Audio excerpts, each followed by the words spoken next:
Amaphupho ngekhaya. Baningi babuze ngendlela ehlukene. Ngicela uphuthume ku-YouTube uzofica-ke ividiyo noma amavidiyo ahlukahlukene ngichaza kabanzi ngekhaya. Ukuphupha ushayela uqoqa izibi egcekeni. Lokho kusho ukuthi-ke kuzomela uchele uphinde libethelwe nekhaya. Okanye kuyenzeka-ke uphupha ubiya isibaya engadi ijalidi. Isibaya-ke kusho ukuthi kudingeka-ke ubethele ikhaya. Kusho ukuthi khona kumele nikwenze ekhaya njengoba ubuyela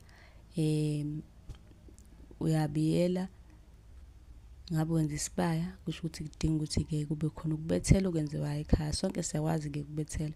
Uma kuthi-ke uyadinga ukuthi-ke ngikuxhumanise nomkhulu uzokusiza ngokubethela ekhaya, ungasibhalela-ke ku-inbox ngizobe sengikuxhumanisa naye. Uma unombuzo ubuze ku-comment ucele inamba ku-inbox esizokuchazela kuyo amaphupho ka-WhatsApp, usubscribe na ku-YouTube.